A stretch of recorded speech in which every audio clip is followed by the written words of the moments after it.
Yeah, yeah, yeah. Check. Yeah. Yeah. Ipakita mo kung gano ka praning, gano ka normal sa iyong paningin. Yung paghahalimaw mo sa salamin, bumabangis pag-iba na yung nakatingin.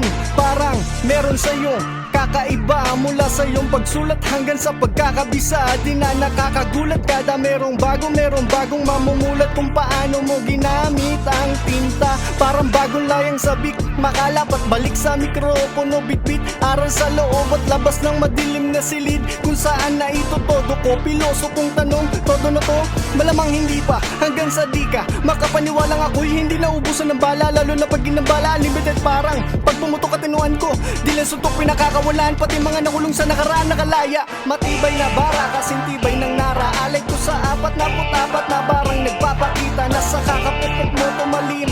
Parang pinanday, para sa iba ay panghiwa.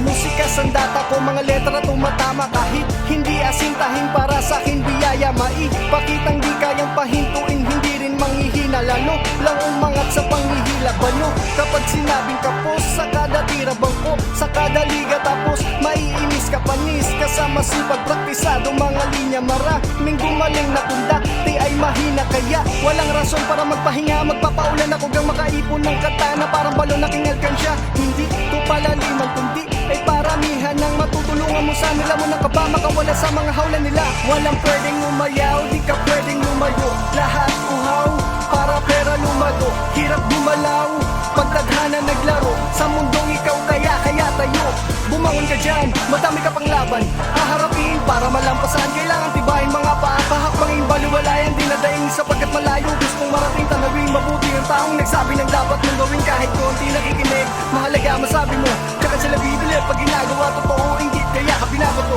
paano mo nasabing legit? Kasi kasama mo nung